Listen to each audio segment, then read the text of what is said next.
அஸ்ஸலாமு அலைக்கும் வரஹ்மத்துல்லாஹி வபரகாத்துஹு.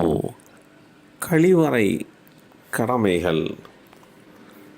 அல்லாஹுடைய தூதர் ஸல்லல்லாஹு அலைஹி வஸல்லம் அவர்கள் கூறினார்கள், ஓடாமல் தேங்கி நிற்கும் தண்ணீரில் உங்களில் எவரும் சிறுநீர் கழித்துவிட்டு பின்னர் அதில் குளிக்க வேண்டாம். இந்த செய்தி அபூ ஹுரைரா ரலியல்லாஹு அன்ஹு அவர்கள் மூலமாக அறிவிக்கப்பட்டு ஸஹீஹுல் புகாரியிலே 239 என்ற எண்ணிலே பதிவு செய்யப்பட்டிருக்கிறது. தண்ணீர் பல வகையிலே மனிதர்களுக்கு பயன்பாட்டை தரக்கூடியது. அந்த தண்ணீர் ஓடாமல் ஒரு இடத்திலே கட்டி கிடக்கிறது. அப்படி கட்டி கிடக்கக்கூடிய தண்ணீரில் சிறுநீர் கழித்துவிட்டு அந்த தண்ணீரை அசுத்தப்படுத்த வேண்டாம் என்கின்ற ஒன்றும், அப்படி சிறுநீர் கழிக்கப்பட்ட அந்த தண்ணீரிலே குளிப்பது பல்வேறு நோய்களுக்கு, ஆரோக்கிய குறைபாடுகளுக்கு காரணமாக ஆகிவிடும் என்று அல்லாஹுடைய தூதர் ஸல்லல்லாஹு அலைஹி வஸல்லம் அவர்கள் இப்படி வழிகாட்டியிருக்கிறார்கள்.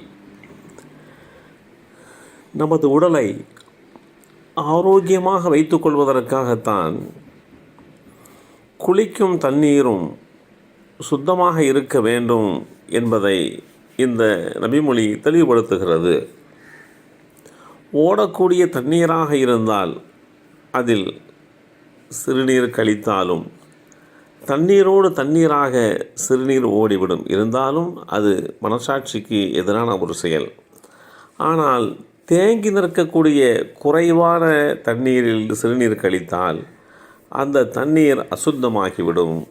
எனவேதான் இப்படியான இடங்களில் சிறுநீர் கழிக்கவே கூடாது என்று ஆரோக்கியத்தை முதன்மைப்படுத்தி இஸ்லாம் நமக்கு வழிகாட்டி தருகிறது.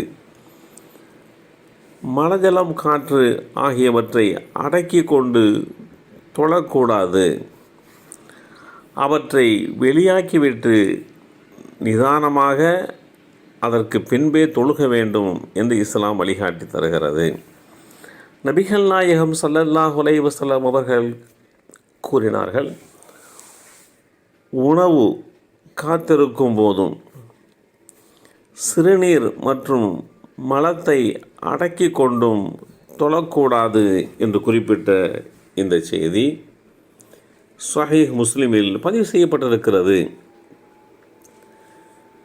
தொழுகைக்கு உண்டான அழைப்பு விடுக்கப்பட்டு விட்டது, உணவும் தயாராக இருக்கிறது. இந்த வேளையிலே உணவை சாப்பிட்டுவிட்டு அதற்கு பின்புதான் தொழுக வேண்டும் என்றும், சிறுநீர் கழிக்க வேண்டிய அவசரம் இருக்கிறது, அதேபோன்று மலம் கழிக்க வேண்டிய ஒரு இக்கட்டான நிலையும் இருக்கிறது. இந்த சூழ்நிலையிலே அந்த சிறுநீரையோ அல்லது மலத்தையோ வெளியாக்கிவிட்டு சுத்தம் செய்துவிட்டு அதற்கு பின்புதான் தன்னை அசுவாசப்படுத்தி கொண்டு தொழுக வேண்டும் என்று இஸ்லாம் வழிகாட்டி தருகிறது. தொழுக ஆரம்பிக்கும் போது கழிப்பிடம் செல்ல வேண்டிய நிலை உங்களுக்கு ஏற்பட்டால் முதலில் அவர் கழிப்பிடத்திற்கு செல்வாராக என்று இஸ்லாம் வழிகாட்டி தருகிறது.